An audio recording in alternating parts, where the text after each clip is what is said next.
Bonjour. Aujourd'hui, je vais vous parler d'une notion assez importante en théorie des graphes, c'est la notion de couplage. Je vais vous présenter divers types de couplage, je vous présenterai une situation pratique, un problème pratique qui peut être résolu sous forme de couplage, et puis je vous présenterai à la fin un algorithme pour en construire. Tout d'abord, une définition. Un couplage dans un graphe, c'est un sous-ensemble de ces arêtes qui sont deux à deux indépendantes. Indépendante, ici, ça veut dire qu'ils ne partagent pas de sommet. Par exemple, ces trois arêtes ne partagent aucun sommet, ça pourrait constituer un couplage. La taille d'un couplage, c'est son nombre d'arêtes. Ici, on aurait affaire à un couplage de taille 3. Plaçons ça dans le cadre d'un graphe particulier, celui-là par exemple, dans lequel je vais vous donner deux exemples de couplage. Il y en aurait d'autres. Les deux arêtes rouges sont bien indépendantes, elles ne partagent aucun sommet. Comme il y en a deux, c'est un couplage de taille 2 du graphe qui est au-dessus. Voici un autre exemple. Les trois arêtes vertes qui se dessinent sont deux à deux indépendantes. Comme il y en a trois, voilà un exemple de couplage de taille 3. Donc, déjà, on peut constater qu'il n'y a pas qu'un seul couplage en général dans un graphe. Il n'y a pas unicité.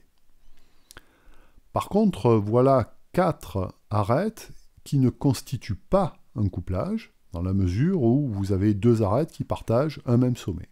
Donc elles ne sont pas, ces quatre arêtes, deux à deux indépendantes. Donc ceci n'est pas un couplage.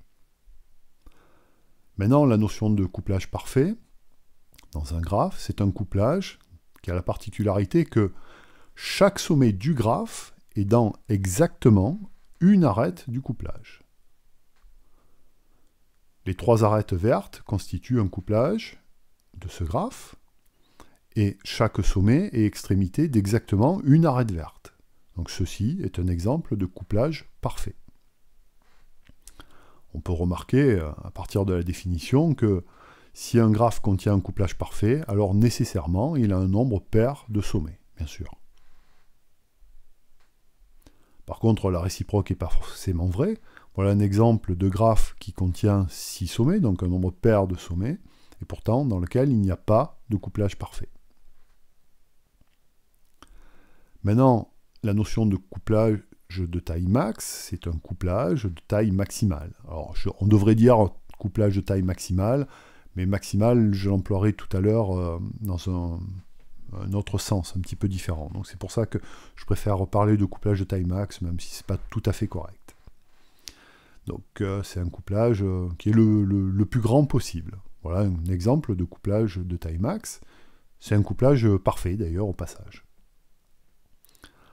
Bien sûr, un couplage parfait est un couplage de taille max, puisqu'on ne peut pas l'agrandir, on ne peut pas avoir un couplage plus grand qu'un couplage parfait,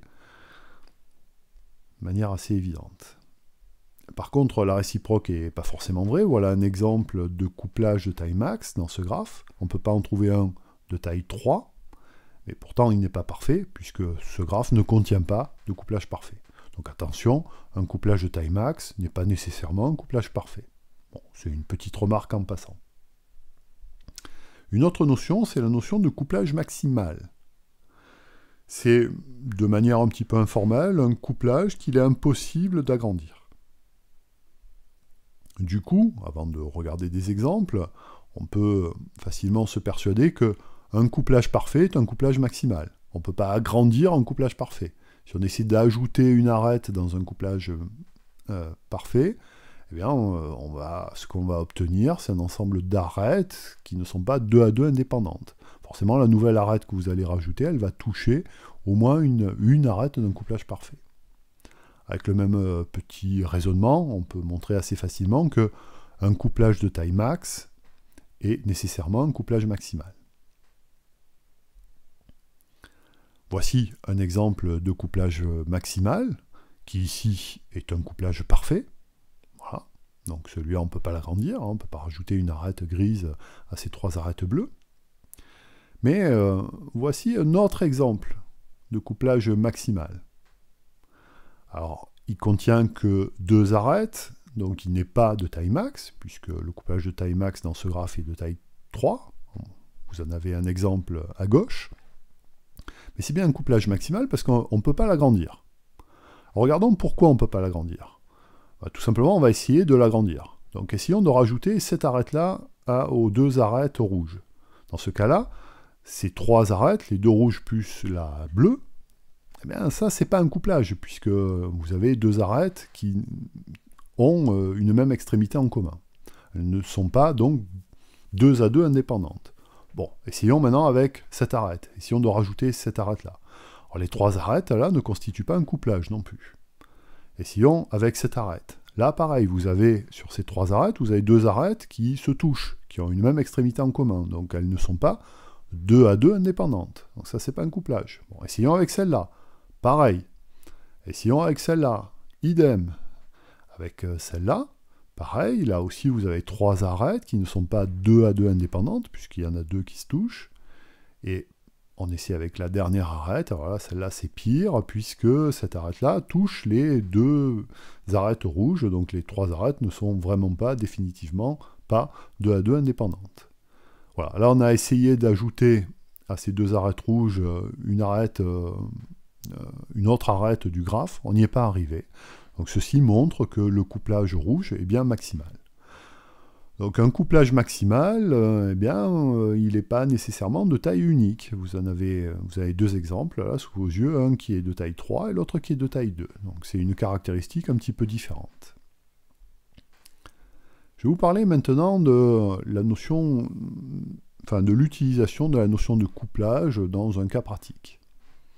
Alors, imaginons que l'on ait une entreprise dans laquelle il y a un certain nombre de tâches à faire. On appelle ça des jobs de 1 à 6. Ce sont des tâches spécifiques, industrielles par exemple, à faire.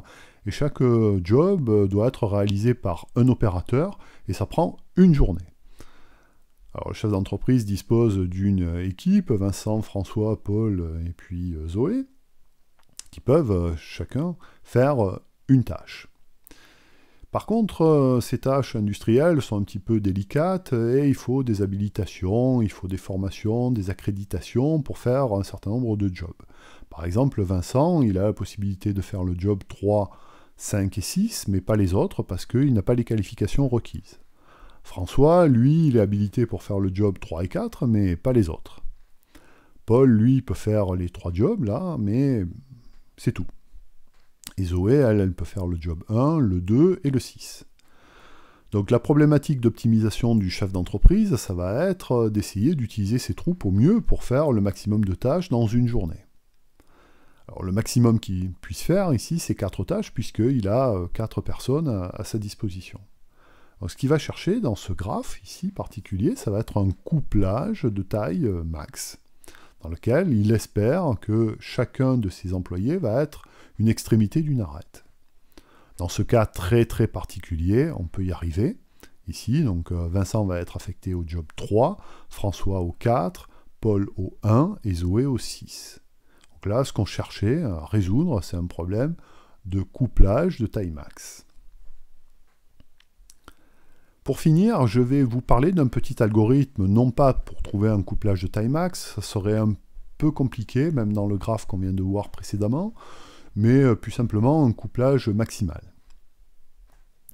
Je vais vous l'expliquer sur ce graphe-là. J'en fais une copie sur laquelle je vais travailler. Alors dans la copie de droite, je vais sélectionner une arête, n'importe laquelle, par exemple celle-là. Je la mémorise dans la copie de gauche, ça va être la première arête de mon couplage maximal. Et dans la copie de droite, dans la copie de travail, je vais supprimer les deux extrémités de cette arête, ainsi que les arêtes qui étaient incidentes à ces sommets-là. Voilà. Maintenant, dans la copie de droite, je vais sélectionner une arête qui reste, donc n'importe laquelle. Et je vais faire ça tant qu'il y a des arêtes dans la copie de droite. Par exemple, je vais sélectionner cette arête. Je la mémorise à gauche, ça va être la deuxième arête de mon couplage maximal. Et là, pareil, je vais supprimer les deux sommets et les arêtes incidentes des deux sommets que j'ai sélectionnés juste précédemment. Là, maintenant, dans ma copie de droite, j'ai plus que deux sommets, plus aucune arête. Fin de l'algorithme, ce que vous avez à gauche, eh bien, couplage maximal. Alors, bien sûr, ce couplage maximal, je l'ai trouvé en faisant des choix particuliers. Essayons de faire d'autres choix dans le même graphe. Donc, dessous, j'ai ma copie d'origine à gauche et ma copie de travail à droite. Donc dans la copie de travail, je vais sélectionner une arête. Alors par exemple celle-là, je la mémorise à gauche, et à droite, je vais supprimer ces deux sommets. Je vais supprimer ce sommet et ce sommet. Donc là, il me reste ce graphe à droite, dans lequel je vais sélectionner à nouveau, dans une nouvelle étape, une arête, n'importe laquelle, par exemple celle-là. Je vais mémoriser cette arête à gauche, et je vais supprimer les deux extrémités à droite, ainsi que toutes les arêtes qui étaient incidentes. Et je recommence tant qu'il y a des arêtes. Donc là, je suis obligé de sélectionner cette arête-là, j'ai plus le choix. Je supprime ces deux extrémités, ainsi que voilà, l'arête qui était entre les deux. Et ce que j'obtiens à gauche, c'est, encore une fois, un couplage maximal. Voilà, c'est un petit exemple d'algorithme glouton qui permet de construire un couplage maximal. Et vous voyez qu'ici, les deux couplages n'ont pas la même taille, mais pourtant, ils sont bien maximaux tous les deux. Voilà, c'est tout pour cette vidéo sur ce thème assez important de la théorie des graphes, que je ne fais ici bien sûr qu'effleurer. Rendez-vous bientôt pour un nouveau concept ou un nouvel algorithme. Si vous avez aimé cette vidéo, n'hésitez pas à poster un petit pouce bleu, et puis à laisser éventuellement des commentaires. A bientôt, au revoir.